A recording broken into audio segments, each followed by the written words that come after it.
Langkah Kecil Nira, dari penjual kue keliling ke chef terkenal dunia. Halo adik-adik.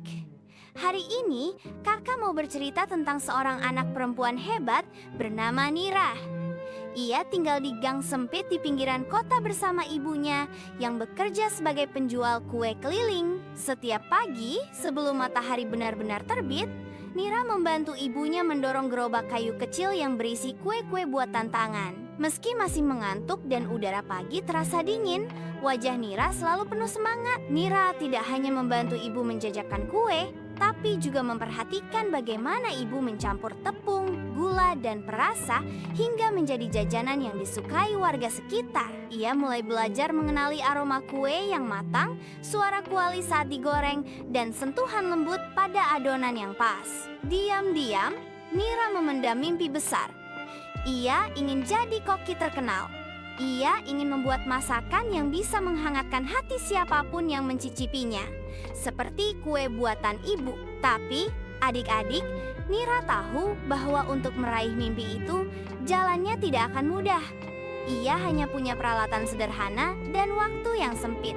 Tapi Nira percaya, impian bisa dimulai dari tempat kecil, bahkan dari belakang gerobak kue sekalipun. Rumah Nira sangat sederhana. Dindingnya dari papan kayu dan atapnya sering bocor saat hujan deras. Tapi ada satu tempat yang selalu hangat dan penuh semangat, dapur kecil mereka. Disinilah ibu mengolah berbagai kue setiap malam untuk dijual keesokan harinya. Nira sering duduk di pojok dapur, memperhatikan semua gerak-gerik ibu. Meski dapurnya sempit, ibu bisa membuat kue yang lezat dan disukai banyak orang. Kue-kue seperti dadar gulung, onde-onde, dan nagasari menjadi favorit warga sekitar.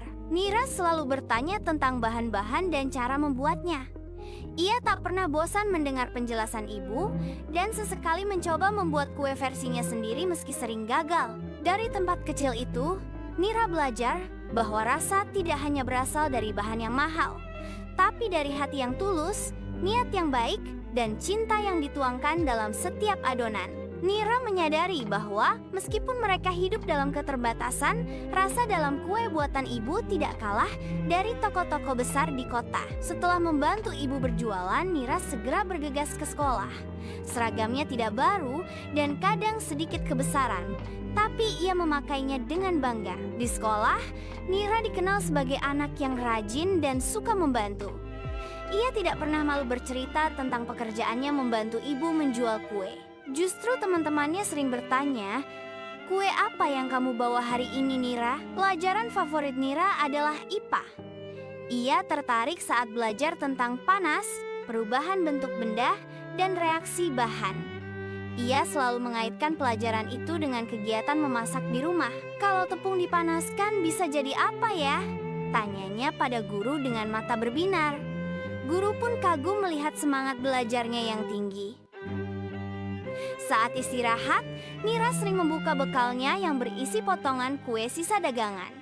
Ia duduk di bawah pohon besar di halaman sekolah, mengajak dua temannya untuk mencicipi. Dari situ, ia mulai bermimpi. Suatu hari nanti, kue buatannya akan dinikmati oleh orang-orang dari berbagai negara. Tapi untuk mencapai itu, ia tahu harus belajar lebih giat lagi. Suatu sore, saat pulang sekolah, Nira melihat tumpukan buku bekas yang dibuang di dekat pos ronda. Ia penasaran dan mulai membolak-baliknya. Tiba-tiba, matanya tertumbuk pada sebuah buku yang penuh gambar makanan, buku resep masakan. Meskipun sampulnya sudah kusam dan beberapa halamannya sobek, isinya masih bisa dibaca. Dengan hati-hati, Nira membawa pulang buku itu dan menyimpannya seperti harta karun. Setiap malam, setelah semua pekerjaan rumah selesai dan ibu tertidur, Nira membuka buku itu diam-diam. Ia mencoba membaca bahan dan langkah-langkahnya, meskipun beberapa istilah asing belum ia mengerti. Tapi ia tetap semangat. Besoknya, ia mencoba salah satu resep kue sederhana dari buku itu. Ia mengganti bahan-bahan yang tidak ada dengan yang ia miliki di rumah. Hasilnya belum sempurna, tapi ibu tersenyum saat mencobanya. "Enak, Nak," kata ibu, sambil mengelus rambutnya. Nira pun semakin yakin bahwa buku itu akan membawanya lebih dekat pada mimpinya. Beberapa minggu kemudian, sekolah Nira mengumumkan akan mengadakan lomba masak antar siswa. Tema lombanya adalah masakan tradisional khas Nusantara. Hati Nira langsung berdebar. Ia ingin sekali ikut, tapi ragu karena tidak punya peralatan bagus atau bahan-bahan lengkap. Namun, dorongan dari ibu membuatnya memberanikan diri. Nira memutuskan untuk membuat kue cucur, resep andalan dari buku bekasnya yang telah ia latih selama ini.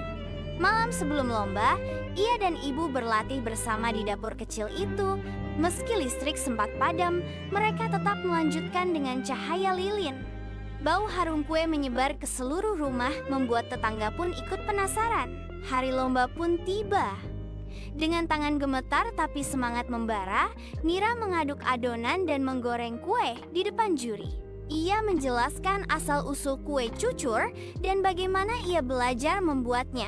Juri terkesan bukan hanya karena rasanya yang lezat, tapi karena semangat dan cerita di baliknya. Ketika hasil lomba diumumkan, Nira tak menyangka namanya disebut sebagai juara pertama.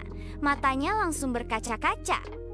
Ia berlari memeluk ibu yang juga hadir di sana. Hadiahnya memang sederhana. 1 set peralatan masak dan voucher belanja bahan makanan. Tapi bagi Nira, itu adalah awal dari sesuatu yang besar. Berita kemenangan Nira tersebar ke warga sekitar. Banyak tetangga mulai memesan kue untuk acara mereka. Bahkan, kepala sekolah memuji Nira di depan seluruh siswa saat upacara. Dengan kerja keras dan ketekunan, kita semua bisa meraih mimpi, kata beliau sambil menepuk bahu Nira. Sejak itu, dapur kecil mereka tak pernah sepi.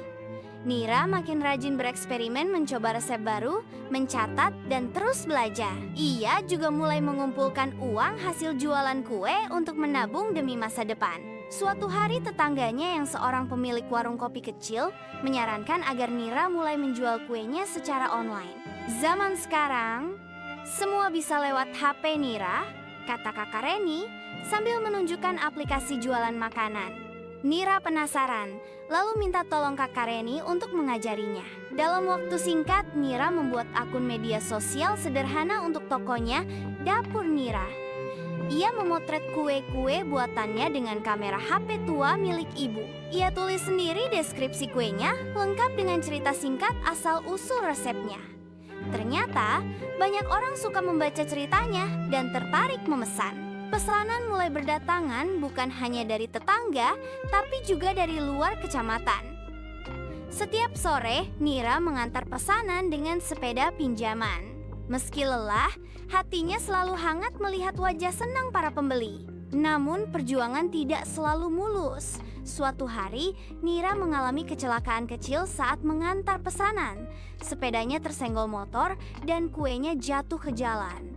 Ia menangis bukan karena sakit, tapi karena merasa mengecewakan pembeli dan kehilangan modal hari itu.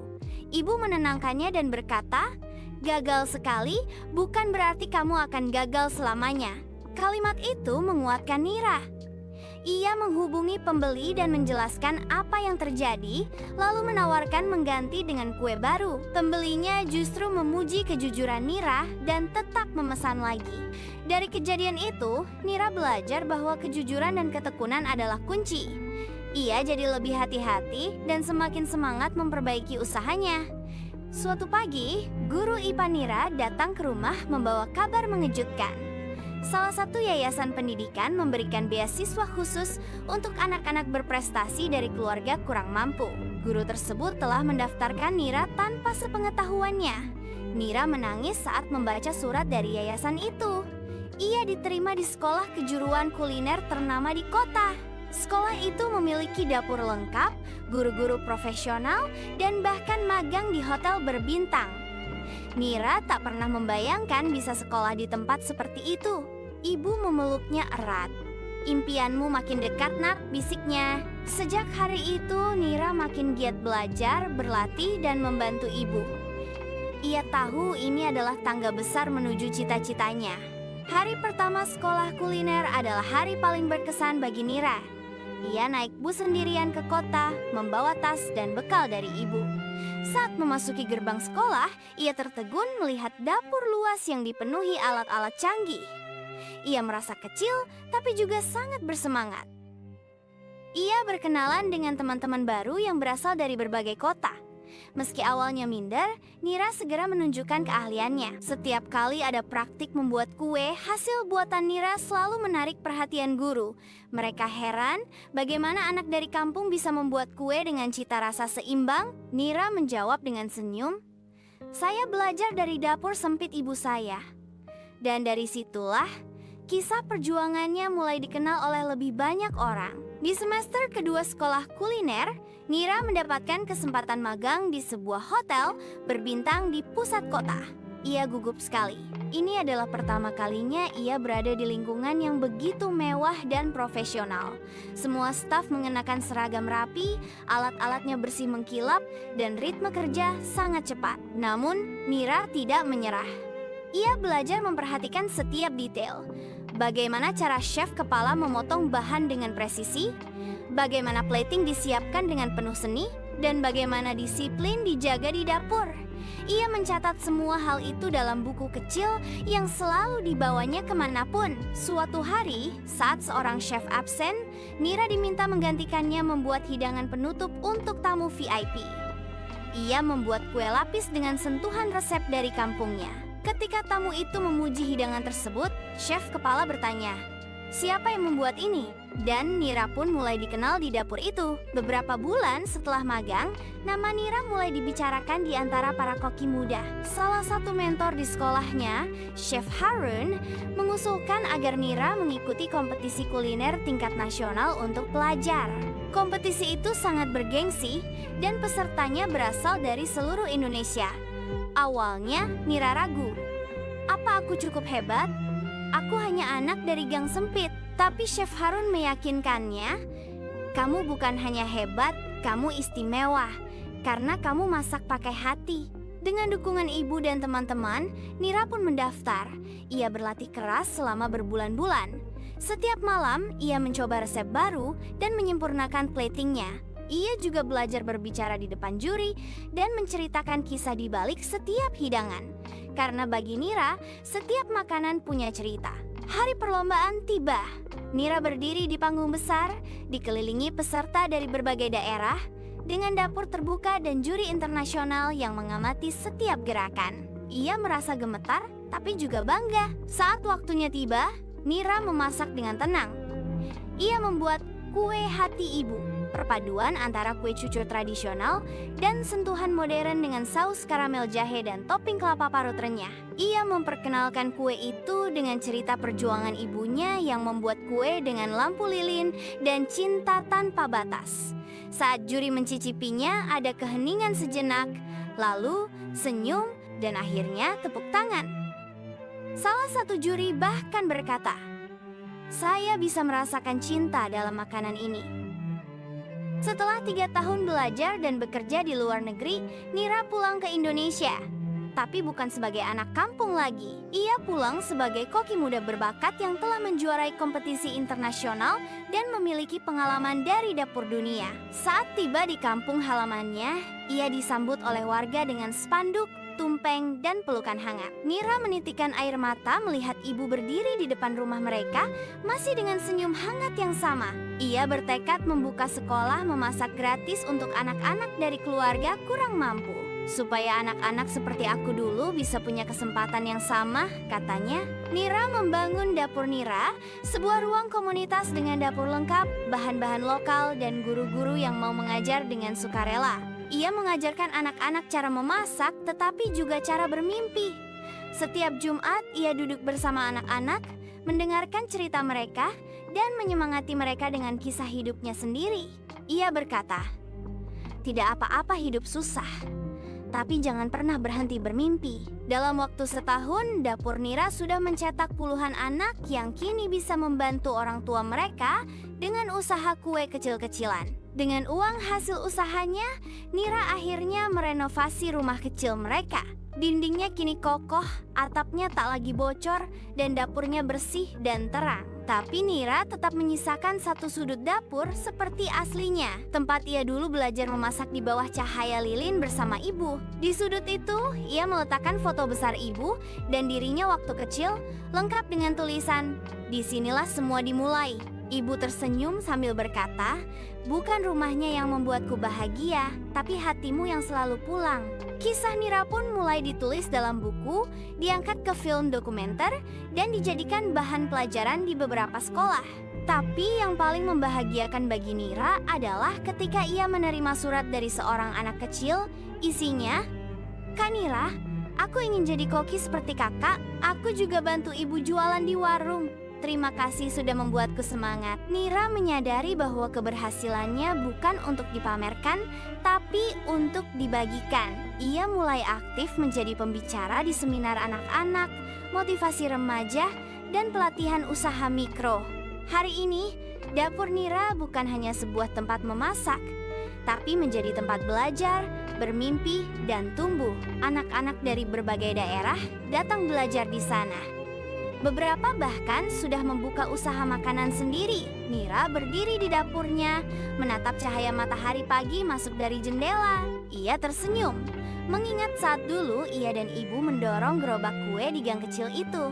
"Langkah kecil bisa mengubah dunia," katanya pelan, dan Nira pun terus melangkah. Dengan sepatu yang kini lebih kuat, tapi hati yang tetap sederhana. Kalau kamu suka cerita ini, yuk bantu channel ini dengan cara like dan subscribe Hikmah Cerita, biar gak ketinggalan cerita-cerita menarik lainnya.